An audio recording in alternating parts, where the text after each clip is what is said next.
The definition of conviction is a firmly held belief. Leadership looks different for each person, but every leader has strong convictions that pave the way for how they guide their people. Whether you're an experienced leader, a current leader, a novice leader, or a soon-to-be leader, this podcast is a must for you. Through this show, you will hear leaders share their convictions, the struggles they face, and the challenges they have overcome by staying true to their convictions. Leadership can be hard and it can be lonely. I aim to connect you with leaders who have walked the journey and want to show others the way. This is Beau Vincent, and you're listening to The Conviction of a Leader.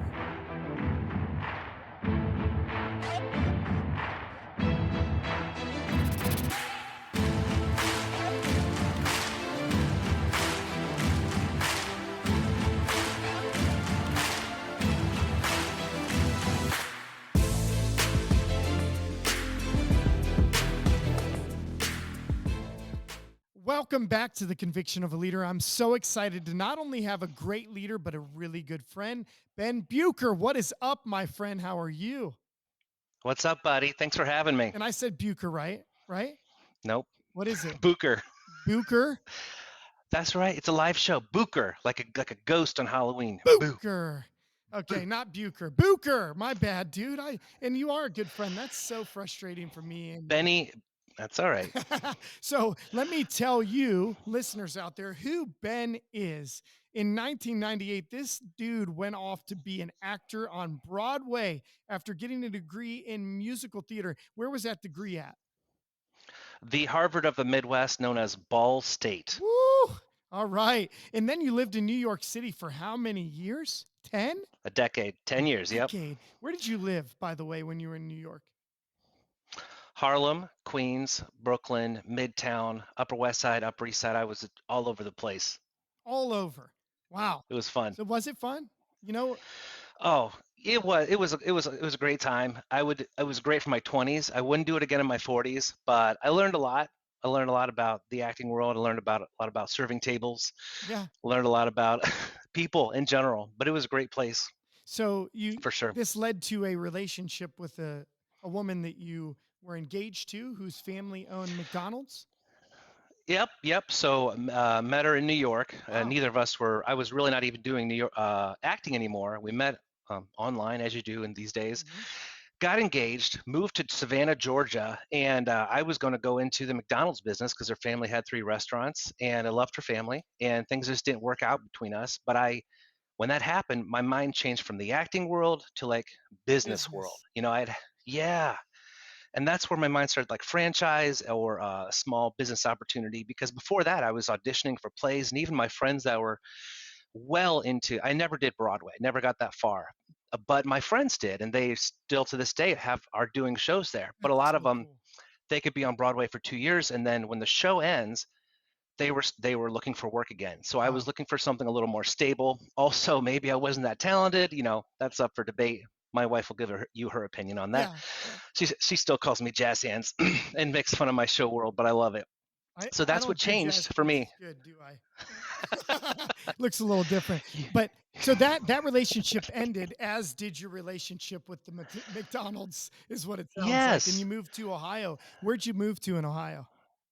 Back to my hometown of Findlay, Ohio. Findlay? Is that Ben Roethlisberger? I played football with Ben. Did you? Ben was, he was a skinny little wide receiver. Now, he was 2 years younger than me, so he was a sophomore, and he played wide receiver. He didn't play quarterback till after I graduated, but I was an offensive lineman. I was 250 pounds or something. No way. And he was a great kid, smart as a whip.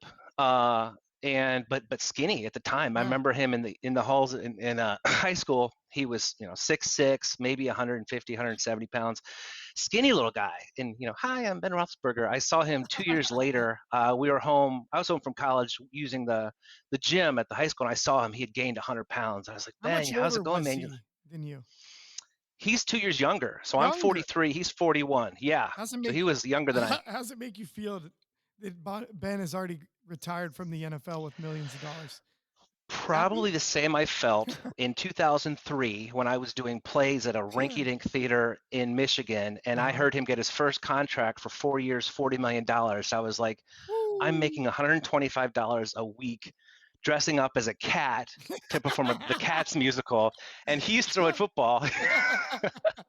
No, I So love I that. felt, I maybe, love that. but I enjoyed watching We him all for all have those our own years. journeys, right? And we could cheer other people along the way. Just the fact that you knew him is Oh my gosh, honestly yes. such an encouragement. I love that. And then you met Callie, which is your current wife on Match.com in Yep. 2015, got engaged in 2016, got married in 2017. And then in 2017, something happened. What happened in 2017? Pivotal to your life, your career. Started to look for, well, meeting her was pivotal to my life. Of So it course. was so wonderful.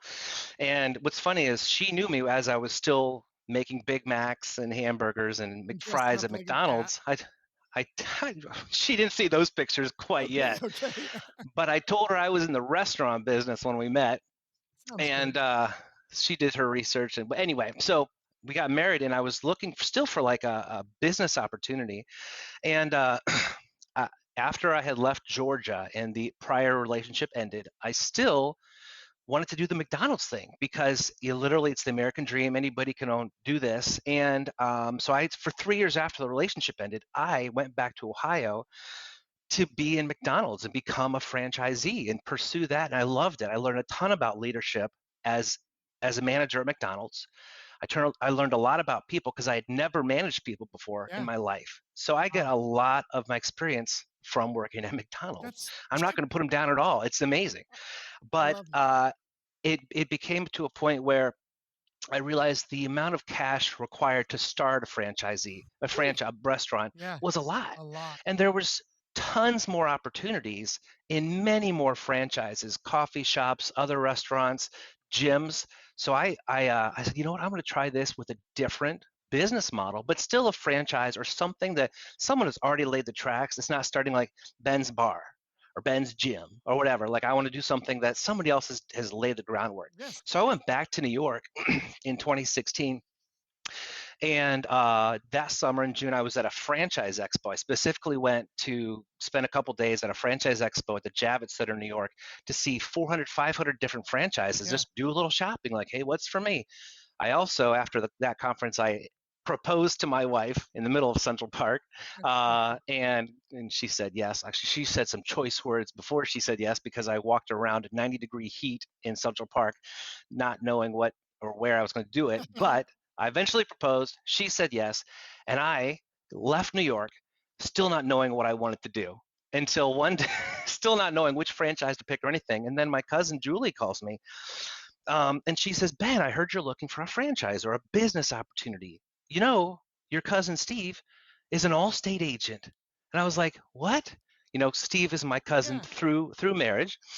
And I said, what do you mean? He goes, well, he runs his own business. He's an Allstate insurance agent. And he thinks, and I think you would be great at it. And I said, oh, okay. No.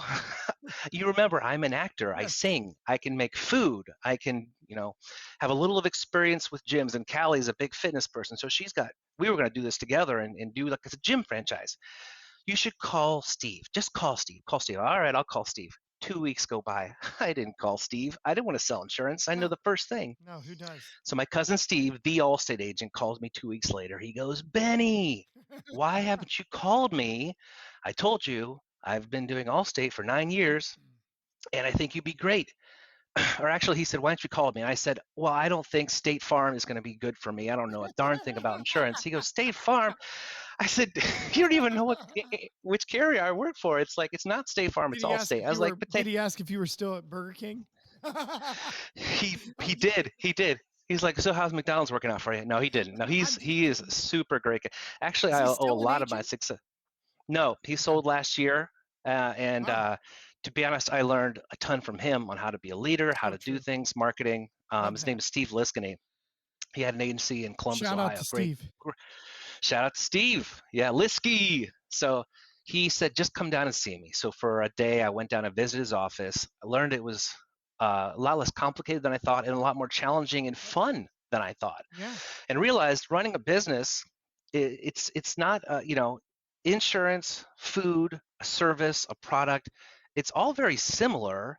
How you run it and how you train for it and how you make it Yeah, successful. So the fact that it right? was insurance really kind of needed to be taken out of the equation, and it So true. was. So he's like, hey, if you can talk to people and you can build relationships, and by the end of this podcast, you'll see that I'm talking probably 80% of the time because I like to talk. I like to talk to people. He said, dude, you're going to be fantastic. Yeah. So that's how I got into Allstate in 2017, open in 2018. So So that's how I got into it. Yeah, there's so many rabbit holes I could go down to, but I want to finish your bio and then we'll start them. sure. Okay, because Yep, you and I are going to have a great conversation. So obviously, this marriage led to you having two great kids. So you have a son named Blaze and Lola. that's right. And Lola. Yeah, Awesome. So, and then you hired your first manager in 2021, bought your second agency in 22, 23 you began presenting, speaking, 24 you're looking for your third agency and you're what else are you doing right now? I'm enjoying time with my family, enjoying helping other agents, Yes. doing some other presentations, and just really trying to get our own agency a little smoothed out. We have a great office right now. We have fantastic staff, Yeah. fantastic managers, but always trying to improve one little thing at a time. Mhm. And so nothing huge with the agency except trying to smooth things out. But it's going really well. Good. I really have nothing to complain about. Good, and I know that. I know, and you are doing great. It's good to see and cheer you on from a distance. So Ben is now in Indiana. I don't know if we actually said that yet, but now Yeah, not in Ohio. You're in Indiana, and you're in Fort Wayne. that's right. Okay, so You and I actually switched places yeah, I because know. you're from Indiana, right? I am. I'm from Angola, Y- Indiana. Just north of Fort Wayne, Yep. and I moved to Fort Wayne. It was either open in Findlay, Ohio, or open in Fort Wayne, and Fort Wayne's much bigger. It's also where my wife is from. Nice. It's where I went to college too. So that's how I ended up here. Yep. Yeah, Fort Wayne for me was the big city. It was a 40-minute ride to the Glenbrook Mall, and I would go to Old Navy, TGI Fridays, whatever it was back in 1998, 96, 97, 99 range. So, but man, I used to love that area, and I've been back because I was blessed enough as I grew in my career over 18 years of leadership. One of them was for years I was over Fort Wayne. So I would go to Fort Wayne. If I only knew you back then, only knew you, we'd be getting lunch and we probably would have sang at several karaoke bars, is what I'm guessing, if I had to guess.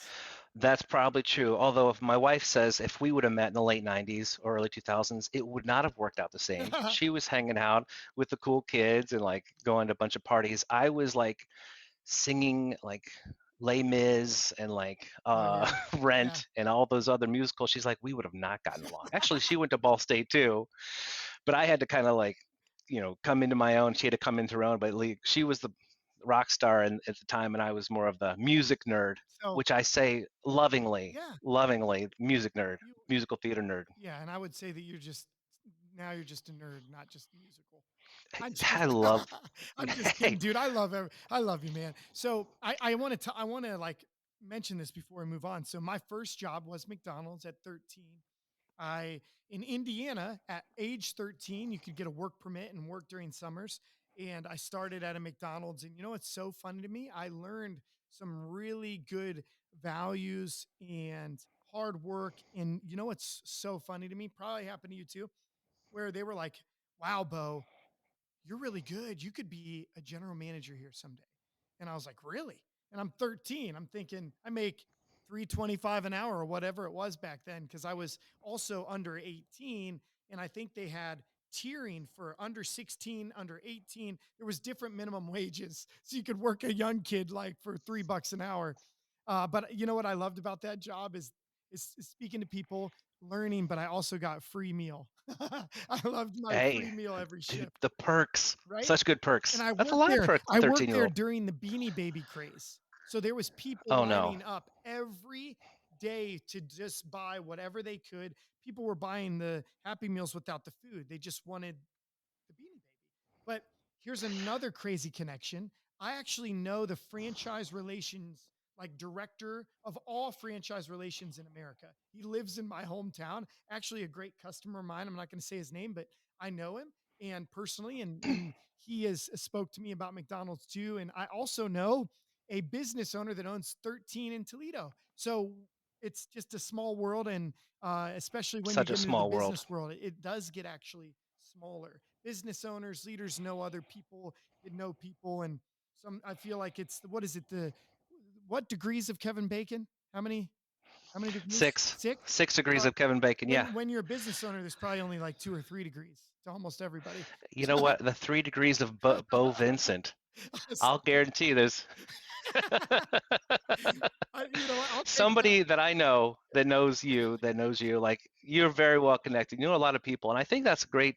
Uh, says a great thing about you, not just from becoming a business owner, but running this podcast and running, being a coach and doing all the things you do.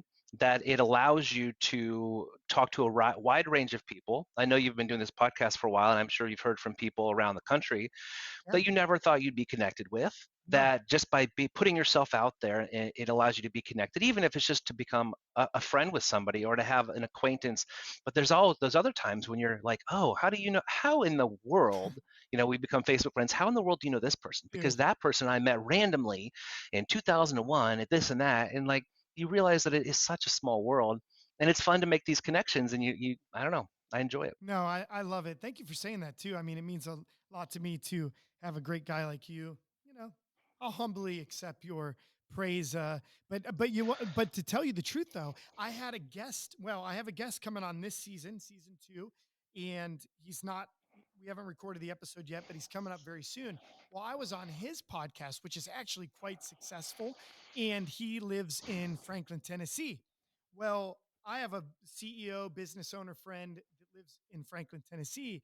They are in the same mastermind. He sent me a picture with this guy. He said, dude, do you know this guy, Bradley? He's like, I'm in Florida at a mastermind. And I just met this guy from Franklin, and somehow he knows, he lives in the same town as me, never met him. We're in Florida, but he somehow knows you, which I thought was just hilarious, but also like humbling because the podcast is so you really nailed it. It really is about, I always thought, God, why do I have all these great friends and how can I bring them all together? And by using the podcast, I've been bringing on, there's not a lot of guests that I didn't have a personal relationship with. Now, as we continue to interview and grow, I'm interviewing people that I don't have as tight of relationships, maybe have met or been introduced to. But you, on the other hand, we've known each other for a couple of years. And I think that our relationship has grown pretty fast. And I feel like I've known you for a lot longer than, what has it been? About 2 years? About a year? A No, pro- about a year and a half. Just a year. A year? I think it's growing too fast. I think we need to pump the brakes a little bit. Yeah. Get a little friendly here. No, we met at the Midwest No, Forum in I thought it. Chicago in Oh, March. oh yeah, it wasn't online. La- It I'm it just was kidding. well, we met online. It was the Craigslist personals, mid.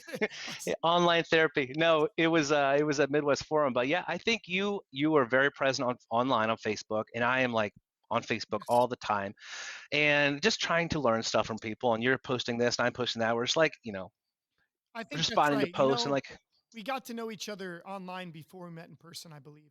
It just the interactions, being in the same groups, posting, friends of friends, and your journey getting into insurance was very similar to my journey because Tom Porup, who lives in your state, is a couple years older than me and somebody that I really looked up to in my previous career. He trained and was more of a mentor, eventually became a friend. Then he left the corporate world and bought a franchise. And he hmm, told me for 2 years I needed to do it. And I, just like you, I'm like avoiding it. No, I don't think so. But eventually, a lot of things lined up personally. But then I went on a vacation with Tommy and I realized he was less stressed, still seemed to have money, still enjoying his life than ever. And I said, he goes, come in town to town and see the agency working. And I believe that seeing is believing sometimes. So I went just like you went to see your cousin, and you started to say, I could do this. I could see myself doing it. So because of Tommy's success and journey he's had, he's shown me the way.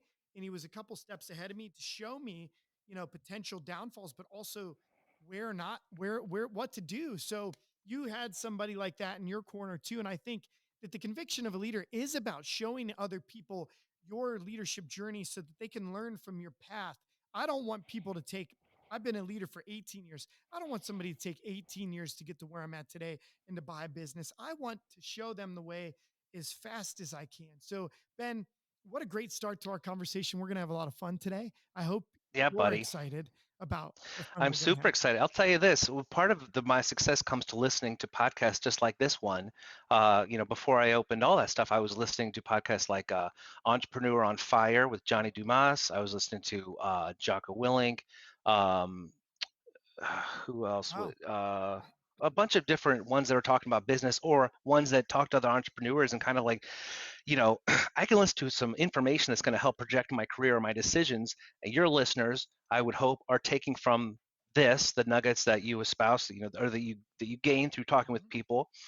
um, and I'm hoping that I'm providing some value with the stuff we talk about, because that's if had I not had those podcasts, and had I had this podcast 7-8 years ago, I I could be even further along in my career or learning something different. But it's all it's great that this podcast is available for free to people to listen to. If you put a paywall in later, we'll have to edit that part out. But as long as it's free for now, I mean, it's free nuggets for your listeners to find, even if they're not in the insurance world, how to become a better leader, why be a better leader, how it can help shape them to hitting their goals by Yeah. working on becoming, people don't, boss and leader is two Two totally different different things. You things. could be a leader without being a boss. Yep.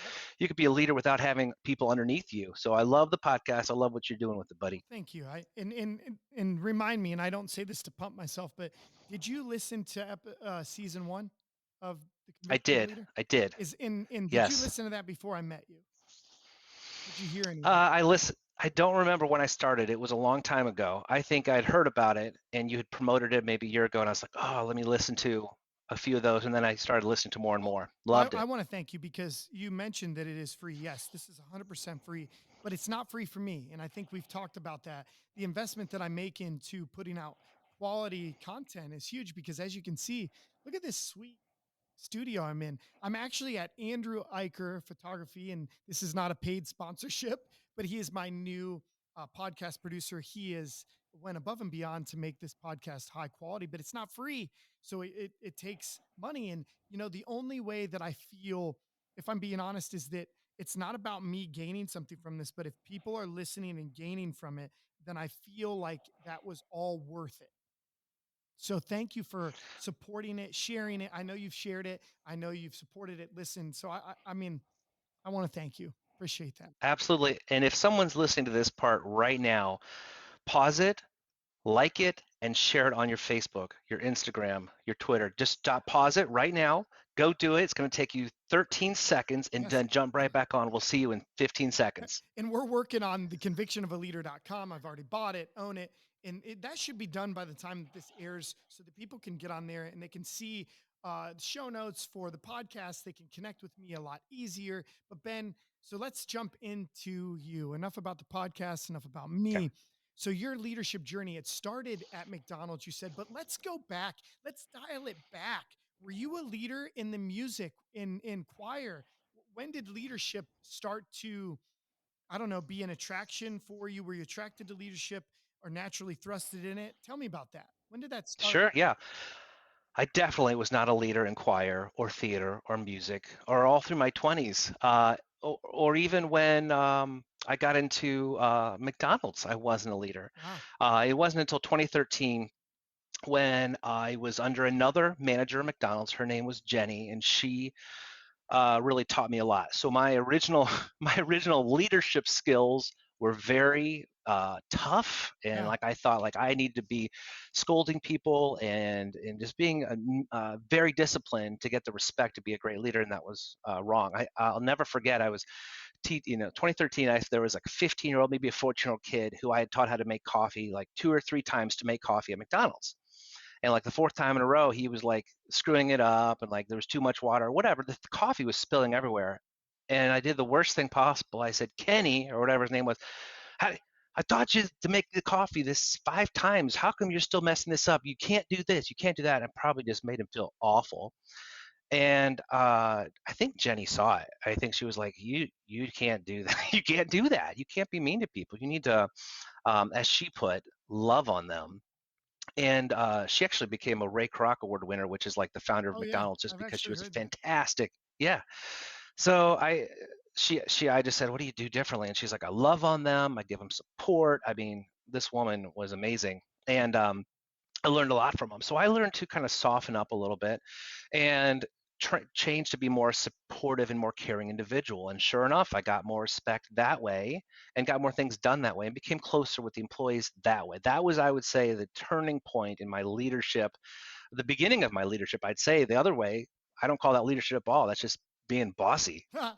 You know I what I mean? I agree. It's actually so much harder and more honorable in the journey that you and I've had and we've seen is the people that can stay calm, leave the emotions out of it, and still address issues without taking it personal. And I think I've learned that over my leadership journey too, is that I've actually put it into three buckets on how to be a great leader within three key steps. And we've talked a little bit about it. It'll be on the Leadership Academy, which, you know what, if you want to support me that way, that's way you, one way you could, or anybody listening. But it goes into the training bucket, the leader bucket. So teach it, lead it, and expect it. Those that train well, model behavior through leadership, and then hold people accountable. I always say, if you train it and you lead it, you should expect it. And I have Mm. been able to remove my emotions out of leadership as far as the addressing, other than me saying this, Ben, the reason I'm addressing this today is because I care about you and I care about your journey and I want you to have the greatest career that you possibly could have and achieve all the potential that you can. And I feel much more, uh, I guess I've earned the respect to be able to speak into his life because I show them the love and support through the training and leadership side. Even if, Ben, guess what? Even if we're not leading, you know this, even if you're not the sales manager and selling anymore, you have ensured that somebody is leading and modeling that behavior, right? Within your agency. Yes, So that's a absolutely. key. And when you remove one of those three, if you don't train well, if you don't lead well, and you don't expect it, if you remove one of those three, your leadership has a hole in it. And leadership is a choice, Absolutely. by the way. You nailed it. I always say leadership is a choice. Authority is a title. That's the difference. Mm. So I have the So authority true. to fire hire within my agency, but leadership is a choice that's freely given from me, but also because there's a lot of people we know in that leadership role. Jenny was not one of them that take advantage of their authority like you did in the beginning. Maybe you abused it slightly, but we know a lot of leaders like that. And we're going to call them managers like that, that are very tough on people, mean. And it's, I say, I do what I say or get out. Hmm. Don't do what I do what I say. So, yes. So let's talk about that journey again. So it didn't happen Yeah. in choir or high school or even in your 20s until Jenny. So at what point did you start to say, not only could I be a leader of people and I'm excelling at that. So you weren't natural, you started to learn it. At what point did you Hmm. say, I now want to be an owner, which is a completely different level? Because I know great leaders that would make horrible owners, right? Because some of the Yeah. challenges owners have are not the same challenges managers have. And some of the challenges managers have are not the same challenges a salesperson have. So great salespeople don't make great managers. Great managers don't make Right. great owners. There are key things that separate those. So tell me at what point you started to say, wow, I think I'm uniquely gifted to do not only leadership but ownership. Yeah, that's a great question. I think I had seen enough people in my life that were managers or Mhm. bosses that were really, once I realized like that there's styles of leadership and styles of training, that there was enough people that were really didn't have a good heart, really didn't have a lot of support of other people that were doing very well. And I was like, imagine how well a person could do as a business owner, as a leader, if they actually use leadership, positive supportive leadership skills. That could be something that could be very successful. If some people are doing very well without any of those leadership skills, they're just simply being disciplinarians, or they're not holding other people in great regard. I would like to do that. And also I would like to lead people. I would also like to be given some challenges that business owners have. It was a risk, I'll be honest with you. I had no insurance experience and no business running up or business experience at all. And then I heard this quote: sometimes you just got to jump off the cliff and build your parachute on the way down. So I said, that's me. I don't have any insurance experience. I am going to do this. I'm going to have fun doing it. And I've got a lifeline. I've got my cousin who's done it. And I've also started reaching out to other people. And I said, I think anybody can be successful in any career they choose as long as they allow themselves to be resourceful, Mm, as low as that they allow themselves to right. ask dumb questions. Because the people who are the least successful in our business and Yeah. others are the ones that try to Wow. do it alone. So true. You can't do it alone. And Mm-mm. you have an ego. Like, hey, if you can just allow yourself to ask for help, that has been my biggest thing. I'll never forget a month before I opened, I was called Justin Harkerroad, who was a guest on your first season. Yeah. Great friend. And I said, Justin, great guy. I said, hey, buddy, I'm opening a month. Do you have any tips, any advice? And he goes, yeah, absolutely. Happy to help. And I visited his office and he goes, no, what's your sales process going to be? And I said, what's a sales process? What do you mean? He goes, well, you have to be able to sell the insurance. You have to do this. I was like, I have no idea what you're talking about. He's like, you should try this course called CWC. And that was the introduction to me, like learning not just how to sell insurance, but how to run an agency, how to uh, coach other people. And it was like, okay, I can use this. I can watch these videos, and it's really paying for someone else's experience, which Yeah. was a huge lesson. Paying for this course, I eventually took some coachings from other people, and that's the fast way to get where you want to be. If you have any areas where you're a little need help in, where you're not really great at managing people or sales, trading, or marketing, like find someone who's already good and ask for help. I mean, that goes for anybody in any industry. People always tell me like, hey, how do I get better at this? I was like, there is somebody in a Facebook group somewhere or a course online or somebody else in the world who's already doing exactly what you want to do. I had somebody tell me a couple months ago, I want to get into um, uh, uh, a business where I'm helping other people present themselves better at lunches and dinners, and how to use your fork correctly and how to make eye contact. She wants to make a great business out of this. I was like, perfect. Who else is doing this? She goes, I don't know what you mean. She goes, I said, there's somebody online who's doing exactly what you want to do to be a resource for young adults, old adults looking for this type of training. Huh. Find someone who's already doing that Yeah. and ask her for help. Ask him for help. Sure enough, a couple weeks later, she goes, you're not going to believe this. I found someone in Michigan. They do this, and they were kind of surprised that I was asking for help, but they were super helpful, in doing it. And she gave me a lot of great ideas. I was like, there you go. Be resourceful, Oh you yeah. know? Yeah. It's funny is that what you said is true. I've said this before. You don't have to recreate the wheel. Like a lot of Mm-mm. people think they need to come up with something so fancy. And what I've learned is that I was able to emulate leaders in the beginning of my career and eventually come into my own as a genuine leader that was authentic to myself. But it took me taking some of the things from the leaders. So I always say this, Ben, you will learn from the leaders you hate the most or dislike the most, and you will learn from the ones that you respect and love the most. And the ones in the Mm. middle are those gray leaders. They weren't bad, they weren't good, but you don't remember them. And quite frankly, you Yep. probably didn't take anything from them, but you will take, and you started to mention this, you will take some great things that you want to do exact opposite from the worst leaders. Or I don't want to Hmm. be like that to build your foundation, right? So then you Absolutely. start to emulate some of the great ones, but it becomes a mix, and each person is a different mix of books, college, school, leaders, parents, environments. So I love that because no one can sit here as a leader and tell me that everything that they do is completely genuine, different from everybody else.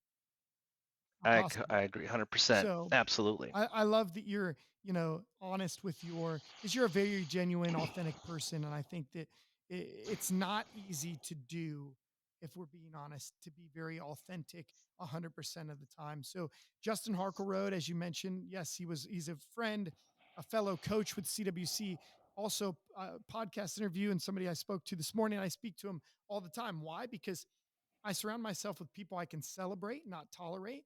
And he does the same thing. He is very direct, very genuine, and very authentic. And at times, very uncomfortable, right?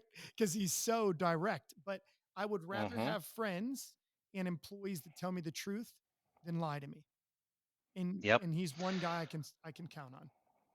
And a lot of the business owners are tired of talking with people that are fluffing everything. Fluff this, fluffing themselves up about how well they're doing, or fluffing up all the things they need to do to be successful, and not cut out the crap, man.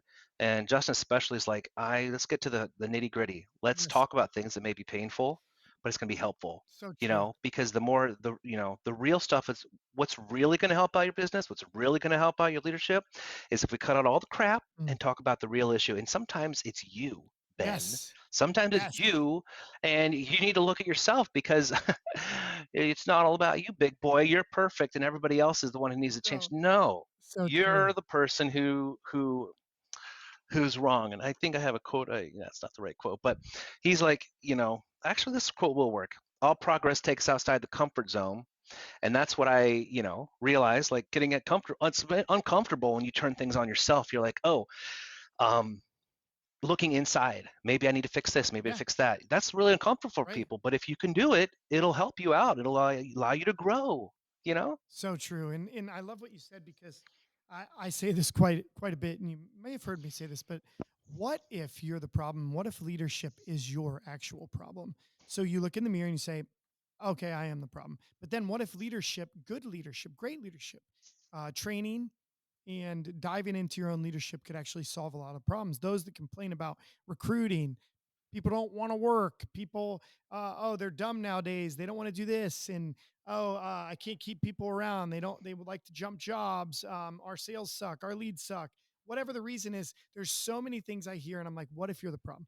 What if everything you just said is actually you are at the core of that problem? What if you are fluffing the interview up, and when Ben finally gets to come work for you, Ben realizes, wow, you were a liar in that interview, you were not genuine, and you just pumped me up like I was gonna have a $200,000 job, a year job, and it's one fifth Hmm. that now. So, Ben, let's talk about how you've evolved as a leader and as you've gotten to lead more and more people. And then when you slid into ownership, did your leadership evolve even more? Yeah. So when I started, before I even started with the business, I had listened to I went to a seminar with John Maxwell. Oh, nice. So John Maxwell writes a lot. You've heard of him. Oh, He reads yes, yes. lots of books, and he always said, always be a person of value. Mm, And that's how I literally started living my life. He's like, always be a person of value. And so what does that mean for me? It means asking other people how you can help them, not if you can help them, how I can help. How can I help you get to your goals? And that could be your staff, that could be that could be your managers, that could be other agents, that could be other people in different industries. In relationships, how can I help? I do that a lot with Facebook. I'll see people put up posts like, hey, I'm struggling with this report or finding this metric or a specific situation. And I'll say, hey, how can I help? Here's what I do. You can use this if you want. You can tweak it. You can copy it. You can call my cell anytime you want, and we can figure it out together. But what else? At events, so the Midwest Forum, Texas Forum, the people I email them, I'm saying, hey, I know what events are like, and I know how stressful they can be. How can I help? Can I be a gopher on the day of? So I'm running around instead of you whenever fires come up. Do you need help with little graphics I can do on Canva because I'm a little graphics nerd? Or is there anything else I can do to be of value? And they'll appreciate that. Maybe they'll never use me, but if they know that I'm there to help them, then being a person of value helps you become more likable. You ask more questions about people. You ask how you can help. Instead of saying, "Hey, look at me, I did so this, I can true. do that." Like turning it around on them, Yeah. being that person of value, has changed a lot of the way I lead. Another quote related to that is, "How can you can get anything you want in this life as long as you don't need the credit." I don't need the Whew, credit. I that's a don't good need to one. be on the top of the charts. I don't need to be putting a post that says, look at me, look how great we did. Like, and there's nothing wrong with those posts. Some people just need celebration. Some people need someone else to celebrate their wins. But I'm saying if you can be okay with doing stuff for you and not for the affirmation, you may get further faster. I have an unpopular opinion that people with chips on their shoulders don't succeed as fast as people without, Oh, because the people with chips on their shoulders, they're fighting because their dad said something about them, or their brother said yeah. they couldn't do this, or their friend, they're fighting for that one comment from 10 years ago, Jeez. when if they were fighting for their own life, So to true. be a better person, to be better for their family, or to have a strong relationship, if that's their real why, then that's the real why. Not because they're angry at what somebody, a family member doesn't believe they can be successful. You're fighting for the wrong reasons. So So true. hopefully that helps. No, it does help. It actually resonates with me. I had a episode where I dedicated it 100% about focusing on not the bad that somebody did in your life, but focus on the good, because so many people are like, "Oh, I'm doing this because of my choir teacher said that I wasn't good at singing and I'm going to move to Broadway and prove them wrong." And it's like, Yeah. whoa, that is why you spent 10 years in New York trying to make it, is because you were Mhm. trying to prove somebody else wrong. Instead of, I always say, like, instead of for the love of music or for the love of your dream, you're doing it because Mhm. of the fear or the anger that somebody else put into your heart. So I love that you brought that up, because obviously our conversations are very good, because we have some very similar beliefs and understandings of people. But I love the always be a person of value. I always do a recap this season of every episode, and that's going to be part of my recap because that was a big one. And then the next thing you said though was you can get farther. Say it again. You can get anything you want in life as Okay. long as you don't need the credit. Okay. I like that. So, do you feel like at points in your life that other people took some of your credit when they could have gave it up, and you've learned from that? I would prefer somebody else take the credit and I get the reward. Okay. If somebody else takes credit for something, or if somebody else you feel has an ego or is doing something and you're not getting what you want out of something, Hmm. think about it like this. Why did the person take credit for something for you? They have a desire, they feel um, inadequate, possibly. Yeah. They feel like they need to do something because they have a hole in their heart somewhere, and that they're doing that because they're trying to fill that I need credit, I need wins, I need affirmation. And maybe you just let them have it, Yeah. and say, you know what, God, I don't need this affirmation, I don't need rewards for this.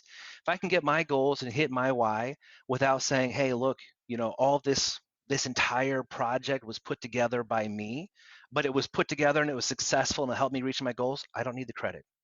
Give it to somebody else. Give them the grace that they need, because the only reason someone's trying to steal credit is because they feel inadequate and that they need something, there's something missing in life, and maybe we should give them grace and say, hey, let them have that, let them have a win, even if it's undeserved, because it's all going to come back to them. They'll learn, you know what, I probably shouldn't have taken that, it was probably Beau's or Cindy's or somebody else's. They really did the gist of this project. I don't know why I took it. They're going to come to realization of that. So I wouldn't let it bother me at all. It's none of it. Who cares? Who Yeah. cares who gets the credit? Unless you're specifically looking for credit on this to use for marketing and say, hey, part of our deal is I want you to help me doing this. Can you make sure that you share this podcast or do this and share this with someone else who I'm trying to also persuade to do a podcast with me or do coaching or build a relationship with? Can you do that? And that's Yeah. laid in the groundwork, like, up front. Great. And they don't do that, then they're a jerk. And you say, hey, you said you're going to help me make this connection, you didn't. I just want to, just curious of why you did that. But if it's anything else, like, who gives a crap who gets credit? Right. Who When cares? when Who the cares? when your why is big enough, right? It's Yes. not about the accolades afterwards or the praise. And what I had a great friend from last season say, when your why is big enough, the how will present itself. So sometimes we force the Hmm. way, but we lose track of the why, or we never created the why in the beginning. And I don't know if you know my why. We love insurance, but we love people more. So when I started this business, I wanted to show people in the world that insurance is much more than the policy. It's about you. And then how do I lead that within our agency is putting my staff above what they sell, above what they keep on the Hmm. books, above the profit, that they are more Hmm. valuable than what they produce. And it doesn't always mean that I have to keep them because they're more valuable. It just means that you as a person have value. And I believe that you should praise in public and reprimand in private. So if somebody misses the opportunity to give praise where it is deserved and you feel you need to address it, I think it should be done in one-on-one, not in public. So if somebody hurts Absolutely. you, if you're listening to this, if somebody's hurt you and they've taken something from you, address it with them, because guess what? They probably aren't holding on to it. You are. It's time for you to address it. Yes. It's time for you to let Yes. go of it and move on, and do it in a private setting. And I would encourage you to sit down and write where you think they've like maybe wronged you. And then I would also make sure to put the points that you want to cover. And then I would ask you to wait a couple days and read it again and make sure it's not too personal and not actually what's bothered you. Because Ben, you nailed something. Sometimes it's not them, it's us. Sometimes it's my insecurities. They're taking credit when I feel like they shouldn't, but my insecurities are telling me that they need to give me credit and I need to get it. What? And sometimes that's not the answer. So if somebody's Maybe wronged it's you, you, Beau. could Maybe be. it's you. Maybe, and I've learned It, that, and there's so many times where it has been me, man, and I'm not perfect, and I haven't accomplished everything that I want to, and I am the man I want to be half the time. The other time, I'm the you know man still what? trying to be the Yeah, man I want to be. Beau, you're already the man. You're already the man you want to be. Yes, So, comparison is the thief of joy. Every time you see a report from our company with leaderboards and best in this, best that, we really should just be deleting them because if we're comparing ourselves against somebody else, nope, they're stealing our joy. Our main company is not our why. it's funny, but it's true. It's what I'm talking about. Yeah, because Yeah. this morning Here's I had a call with my staff, and it was literally not like, look where we ranked, but we are crushing who we were last year with yes, less people, yes. doubling what we did. So go ahead, Ben. Here's another nugget. When you do have something to talk with somebody, yes, coach in private, but you may want to run your email, your thoughts through Chat GPT. See, hey, how can I make this sound a little more loving? Great resource for all industries. So I true. use it all the time. Another one is I'll steal from Simon Sinek. He's one He of my says there's favorites. two ways to. Oh, he's a great, My right? The guy who wrote favorites. the book Start with Why. Yep. If you haven't read it already, guys, please read Great that. It's a read. great book. But he says there's two ways to talk with somebody about using accountability, the wrong way and the right way. The wrong way is, hey, Beau, and I'll use our industry. Beau, you only hit 14 items last month. Our minimum is 20 items a month. If you don't hit 20 items a month this month, we're going to have to let you go. That's the wrong way. The right way is, hey, Beau, I noticed you only hit 14 items last month. That's not normally like you. Is everything going okay? What's going on? I care about you. Mm. What? Holy cow. When I saw that from him, he was like, that's great. I Why don't actually, I find out what's really going on with people? Because I guarantee something's going on with them. yeah, And if you care about what's going on with them instead of waving over cracking the whip about you need to get your sales up, you're yeah, fired. Who's going to work harder? Someone who cares about them and he wants to help them with whatever's on their mind or their problems to help there's, them, or someone who's going to say, work harder or get fired. You ooh, tell me. yeah. So I actually know exactly what you're speaking about because I've read the book. I follow him, and most people follow. You already named John C. Maxwell, Jocko. You've already named a bunch of great leaders and influencers and thought leaders, and Simon's my favorite, hands down. My favorite. There's nobody I put above him as far as that I respect because he resonates so much with me, right? So it doesn't mean that Hmm. I think he's the best. I'm just saying that he resonates the most with me. But you said something, and I remember Simon actually saying this. There's two ways to influence human behavior. You can inspire it or you can manipulate it. And so many times leaders manipulate through the carrot, through the Mm. stick, or the other side of the carrot is, hey, if you do this, you're going to make this, you're going to be this, you're going to do that, which is also a form of manipulation. Now, the other way that you were speaking about that Simon spoke about is the influencing of behavior is to get deep down inside of why Ben ticks and help Ben find his why, not the why that I want him to find that benefits me and my business, but the why that Ben was made to achieve. And let me help Ben achieve that. Then when I inspire Ben, it's actually Ben being inspired, not me manipulating Ben. So understanding people, not just your own why in leadership, but the why of your people is huge. And Ben, we've talked about this in the past, and I have a motivational sheet with my staff that I've asked them, which is more formal. And then I have informal conversations, right? It's not all fake. Here's the motivation sheet, and let me just figure out a Hmm. way to manipulate you again, right? So, Ben, how do you get to know your staff so that you can inspire them? That's a great question. I have a few different ways. All of them I have borrowed from other people or from books. Um, One of them is every day we do a 15-minute hello huddle. And I got this idea from an agent named Mike Burke. I think I know Mike is in Mike. Virginia. Mhm. Mike's a great guy, gives a great presentation. A couple years ago, I heard him speak up at a presentation. He says, because a lot of agents are like, how often do I need to talk with my staff? Once a week, twice a week, once a month? And he says, here's what I started doing. And I started just copying him. He said, every 15 minutes a day, we do a huddle for the entire agency.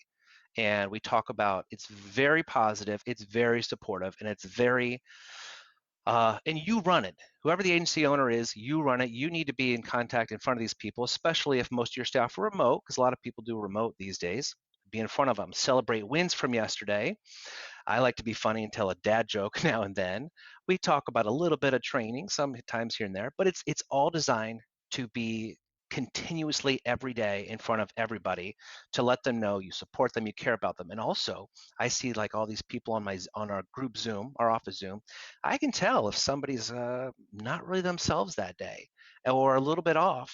And you don't say anything during the Zoom, but afterwards you could call and be like, hey, you weren't yourself in the meeting today. Is everything going on? Is something wrong? Is everything okay? And sometimes these salespeople, myself included, will be thinking about getting ready for a kid's birthday party or something they have to plan on their personal life. That's like, I got to get this done by Friday, but I'm not sure about it. I was like, what is it?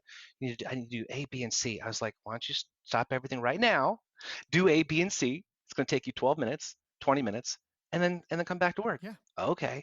They get it. They finish it. Have you ever seen a salesperson like when their light clicks on, it's like, oh, I can finally think. Otherwise, they've got this this cloud of everything else goes on Yes. hold Yes. because I've got a cloud of doubt in my head about something I've got to do. You remove the cloud and they can have the freedom to work in their own zone, back to be their normal self. So that's another reason we do those hello huddles.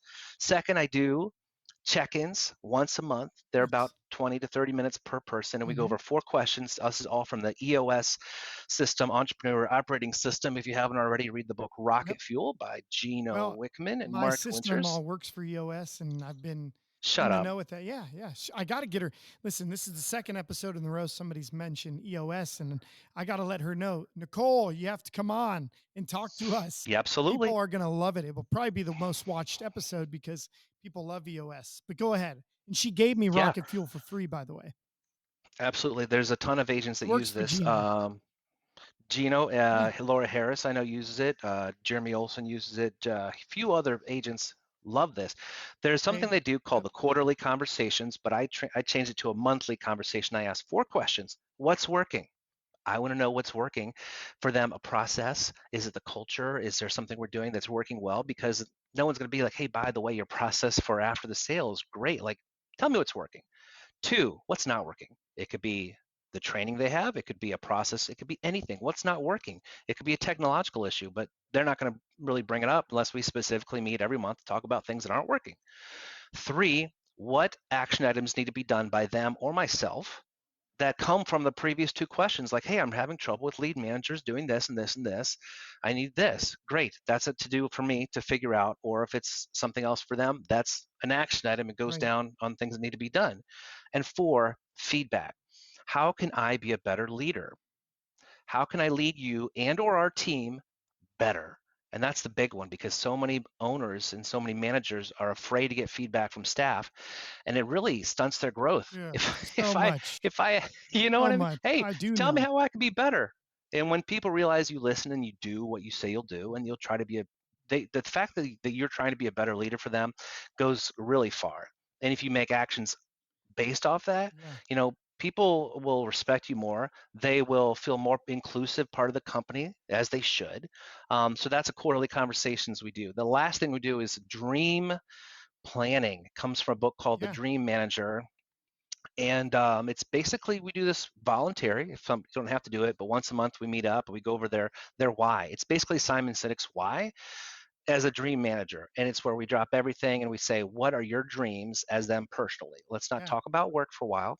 Let's talk about things you want to do and accomplish. It could be paying off debt, making a lot of money. It could be buying a house. It could be doing something with your family. It could be literally losing weight, stop drinking. Yes. All of these topics, we go over them and help them come up with baby steps to accomplish them So true. faster.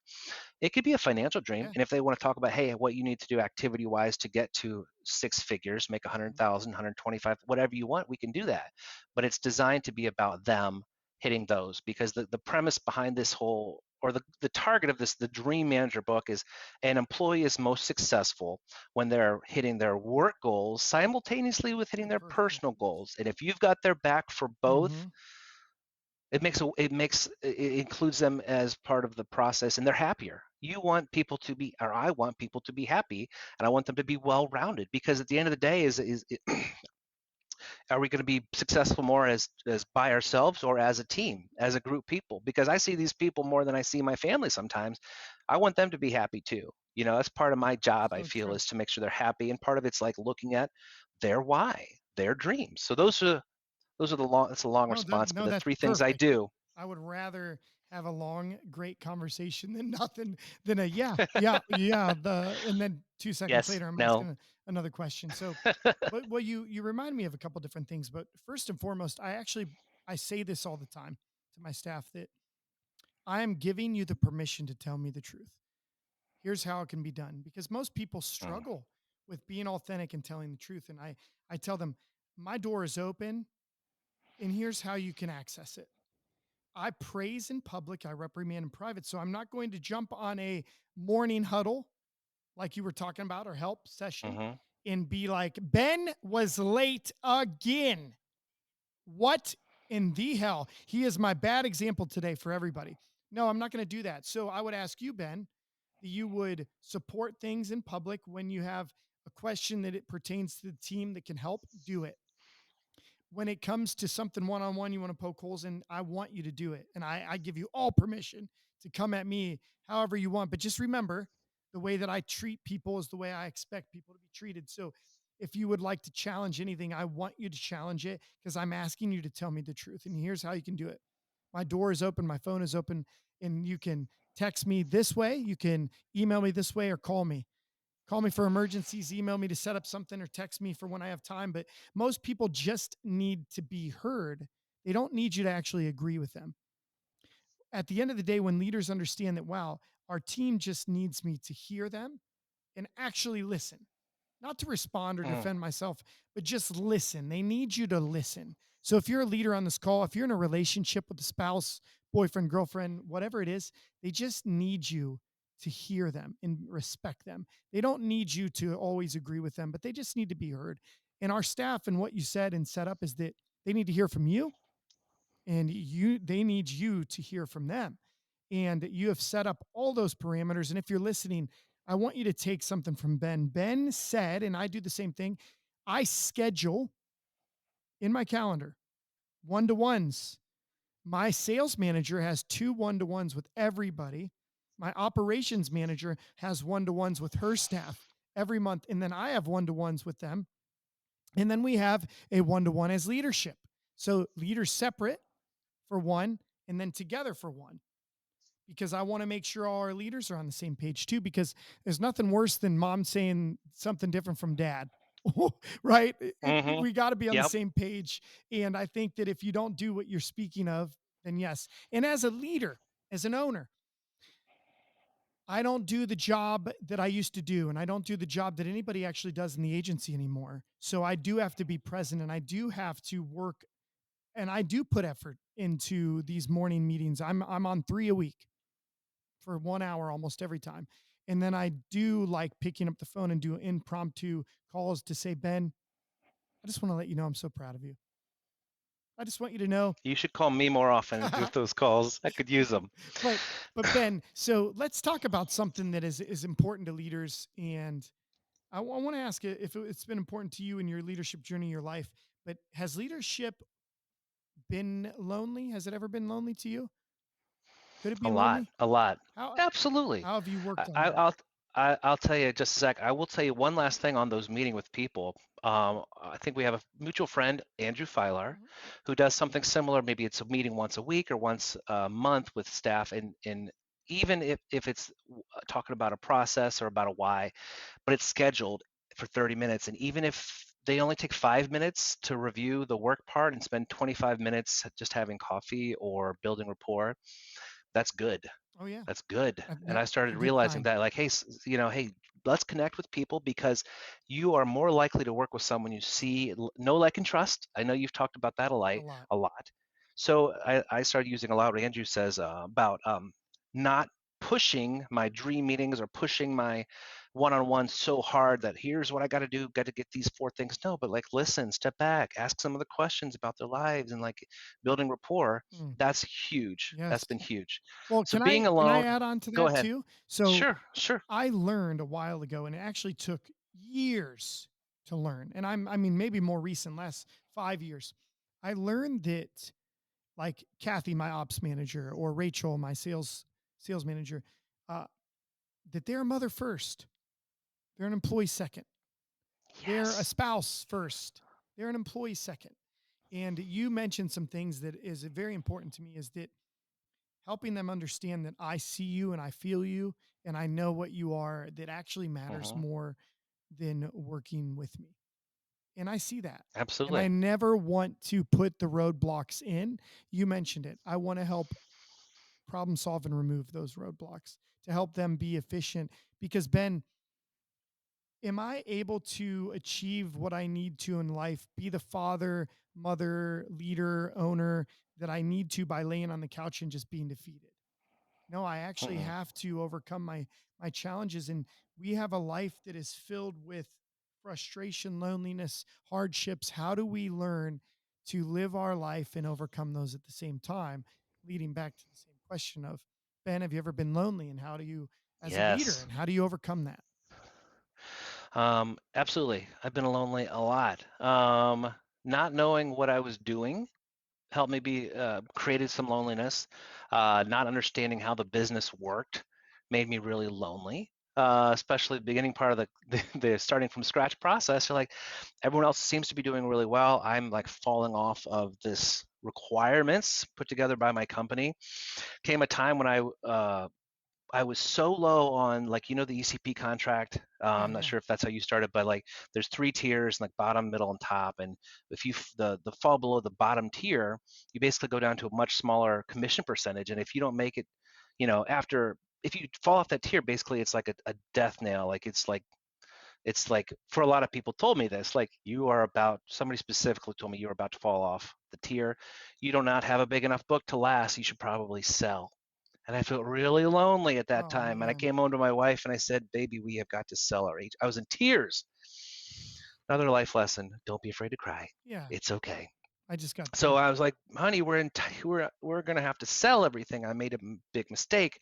We're $80,000 in debt. I need to go back to McDonald's, whatever it was. It was terrible. I was so lonely. And she really dug me out of the hole. She goes, is what you're talking about, what you're afraid of, did that actually happen yet? mm, I said, no, but according to this person, it's gonna happen. I said, well, why don't we just wait it out and feel it out, and if it does happen, then we'll deal with it then, but for now let's just do what you've mm. been doing or try to improve. And I said, okay, that sounds good. And guess what, we never fall off the tier, and even if we had, it wouldn't have been the end of the world, but that was a really lonely But you place. spoke it out. You Just talked it talked it out with out, yes. somebody. In I talked to fear, my you therapist, my reminded wife. you reminded me of something that, and you might have heard this before. Have you ever heard of FEAR being an acronym for fake evidence appearing real? Huh. A lot of times we're I've never. afraid of things that are not going to happen. We're fearing fake evidence that is appearing real that hasn't happened yet. And actually, Hmm. in your case, it never did happen.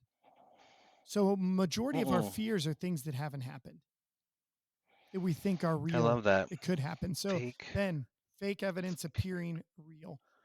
So you spoke to your Yes. wife and it brought you out of this loneliness. You know what some people would tell you is to find somebody who's in our industry that works in it. But Ben, she didn't work in it at the time, right? She's never Never. worked in it, Good.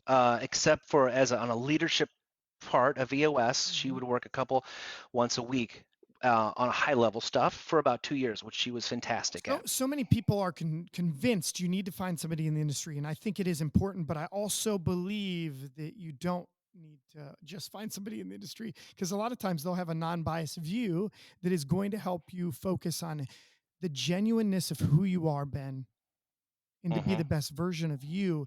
And sometimes they see through the minutia that has been forced down your throat by other people who think Hmm. they want to. So secretly, Craig Wiggins used to say this, secretly, your best friends or people, other agents and agency owners, they want to see you do well, just not as good as them.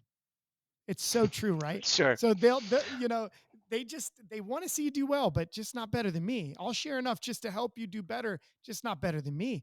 So sometimes when people tell you things is because secretly they want to hold you back. They're That's telling true. you something to fear because they don't want you to maybe achieve and overcome that fear. And not everybody, and I'm not a negative Nancy. You know me. I'm very positive, but there has people Right. that will tell me, "Beau, you're unrealistic. You're an optimistic, but you're unrealistic." And I don't listen to that. I'll figure out a way, Yeah. right? Where's the yes? I have a Yeah. passion for a yes. So keep going. I know you got more to say. I would I would argue that a lot of people that do that don't have a clear why themselves. Like, Ooh, is your why? let's Let's say go. you've got your own why to be successful and be great, spend time with your family and all those things, but your why above that, like why? What's your purpose on this earth? Mhm. Is your purpose just to have spend a lot of time with your family and have good relationships with your friends, or do you have a higher calling? Are you meant to help other people? Are you led to help people in need? How many times have I called people for help and they've taken my hand and they've pulled me up? How many times do I reach down and pull people up for me? I'll tell you, it's a growing number that I'm trying to pull people up, but it was never that way. It used to be like, let me just sponge and get from the people helping me out and forget about the people who need help. Well, Right. you got to give back. You got to give back. And if that means you're going to do better and I'm going to take you up and you're going to be ahead of me, So that's be it. irrelevant.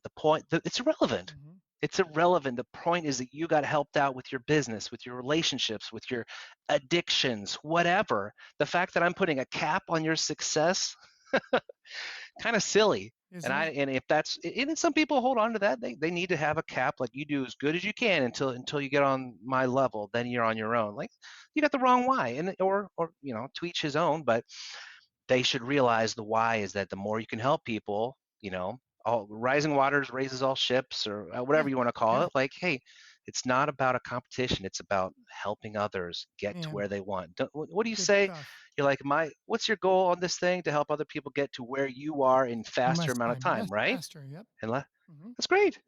Yep. You should almost say, I want people to get further than I Yeah. was in less time. Or I maybe you do say that. I do. I I say want people to be I want people to be ahead of me. greater in Yeah, less time. good. Because Love that. 18 years, do I want somebody to take 18 years to achieve or to learn what I've learned? No. If it can take Hmm. 18 months, I want to teach it in 18 months. If it can take 8 years, I want you to learn so that you don't have to stumble and see everything. Because some of the worst leaders I had in the past, I can tell you, they wanted me to go through every single thing they went through and suffer Hmm. the same way they suffered in order for me to understand it. And there is a better way, Ben. Some people do have to be punched in the eye.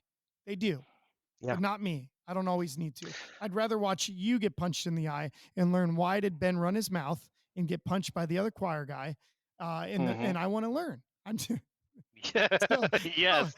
Hey, let me ask you a question. mhm. So there's another agent friend of ours, Nicholas Saka, who Mhm. presented a question Big online fan. recently. He said, yeah, do you know where I'm going with this? Yeah. Like, he said, hey, I got into sales and leadership after a long career in going to schooling for this other thing, and it wasn't until I got into sales and leadership that really my career took off. And I'm wondering if I really should have spent that time, those other years, doing that. And I'm kind of undecided on this. Like, people wondering, should I have, all these things? Should I have just skipped into sales and leadership in my early 20s instead of my late 20s or whatever? I would love to know your thoughts on, or going to college or whatever, on if it's more important to jump into sort of sales and leadership, or just leadership earlier, or to try to have, different experiences that could make you become Hmm. the better leader. Yeah. I'm 50-50 on it. I kind of, It's it's a great what do you question. think? I'll tell you this: the greatest leaders do not wish to change their past. They get excited that they get to decide their future based on their past. So I'm Mm, excited that I've uniquely had the experience I've had where I mean, I failed out of college. I saw my dad find full fulfillment in financial world in business, which all came crumbling down, and so did his life and his drug addiction and going to prison. So, like, I will tell you that because of my past, do I wish at times slightly come into my mind that I could change things, start earlier instead of 18, 14, 15 years working for somebody else? Do I wish I started right out of high school, college, that I wish I didn't do drugs, didn't fail out? Yeah, I can wish all that, but I learned that it doesn't change anything. The only thing that I learned is that I went through what I went through so that I'm uniquely gifted and talented to help other people achieve and overcome things that I've struggled with. And if I change my past, who am I going to help? So I'm excited that I've had the journey, but I have the mind and the head on my shoulders now and the relationship with God to be able to decide my future now. Do I have control of my future? No, I don't. But what I do have control over is my will and my ability to work hard and to help other people. And I wouldn't change Mm. that for anything.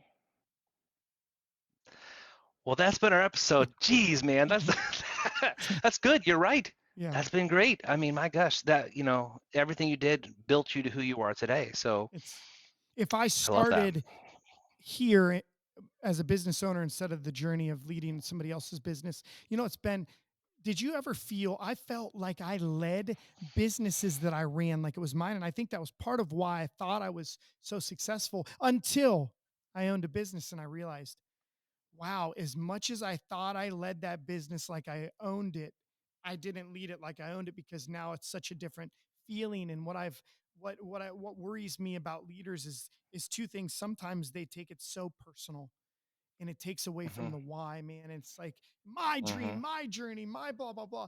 And it's like, wait a sec, but they're supporting it and you're going to treat and talk to people like that. Why should they anymore? So Ben, this episode could go on, no joke, for 2 hours. And I actually know I have one more question for you, but I also want to let you know, and I want to let listeners know that Ben is awesome. He's a genuine person. We're going to teach you, show you how to connect with him in the show notes. We're also going to bring him back. I'm just going to promise this now because I'm going to bring him back again because Ben is just, you're such a great communicator. You make people feel good.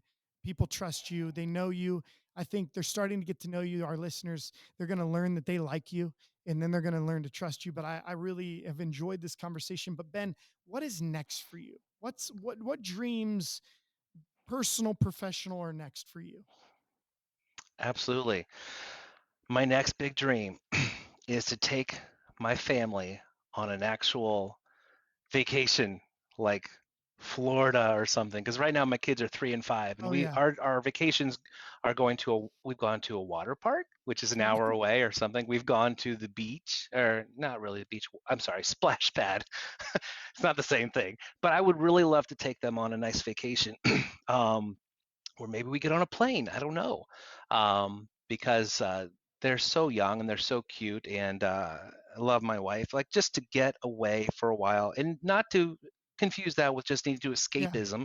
escape the business. But the whole reason I do all of this, is to be closer with them and have fun with them. So just really uh, do something fun with them. A great vacation would be really, really You great. are so twine with your why that you just answered that question with your why once again, which I love scaling off layers. If somebody says, my why is I want to make Yes, 100K, why?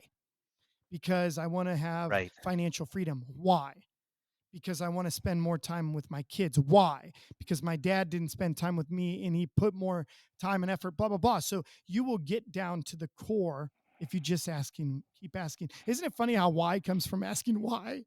But you have to ask the Yes. right whys to the why. So Ben, Yeah, it's you're like the donkey in Shrek. Peeling back onions, peeling back onions, peeling back layers. you are a good leader. You're a great friend. I, I would have to talk to Callie to say you're a great husband, but I would say that you're a very great listener, at least. I know that, and a great communicator. Your kids are lucky to have you as a father, and your employees are lucky to work for you. And you're not perfect. I know that. And I'm not perfect. Neither of us are, but I think that you are fast to admit when you can do better and you find a way to improve yourself in order to help lead the people that you have been blessed to lead. So, Ben, I really want to thank you. How can people connect with you? They can How call or can they text me on find my you? cell. Okay. Yeah, call me or text me 419-348-3386, or email me ben.bucher@allstate.com. And what about social media? and LinkedIn, Instagram. yeah, Instagram. We are at Ben Bucher Allstate. On Facebook, we're Ben Bucher Allstate Insurance. That's a whole other conversation. Everything should be the same, right? But yeah, Ben. If you just type Ben Bucher Allstate Insurance, you'll find our Facebook, our Instagram, and don't look at my TikToks. I'm kind of famous, but I'm really goofy on I TikTok, so I that'll be for think another you and day. I owe it to ourselves to sing together at some point. I didn't really talk a lot about this, but I love singing too. And my first dreams was to be part of NSYNC, and it just didn't happen. Justin, if you're listening, JT, it's me, Beau. I'm just kidding. I was gonna say something creepy like I've sent you 100 messages. Just check. No, I haven't done that. I'm not sure if you got my Twitter private. My nickname in college was Ben Sink because had like highlighted hair. So we're Like closer than I we yeah. think. But Ben, I want to thank you one more time. Thank you for jumping on. Thank you for being a great friend, great guest. And I know our listeners are going to love it. If you're a listener, will you please support not only the conviction of a leader, but this episode? If it impacted you, I want you to let Ben know. He just gave you his email. In the show notes, you'll find his email, his social media links. I want you to let him know. More importantly, because Ben can deal with you not telling him he did great. I want you, Ben will love this because he's a man of value, is if you share this with other people you think will find value on your social media, text it to people, email it, share it, and let other people listen to this episode about Ben. And guess what? He'll be back on this season again. I know he will. Ben, hold me to it. You'll be on again. And maybe it might be a live in person one at the podcast studio I'm sitting in today, or maybe it'll be at the Texas Forum, which I've been asked to speak and I'm attending also. So I'm excited to see you there. But Ben, this will be coming out 4/29. It should be about 4/29. It'll be coming out, and then we'll see each other a couple weeks later at the Texas Forum. So Ben, my man, I thank you so much. Thank you, brother, for having me. This has Deep been a real down, treat. Thank you. thank you. Okay, he's gonna stop it now, but hey, well, just stop the recording. So Ben, I probably could have went another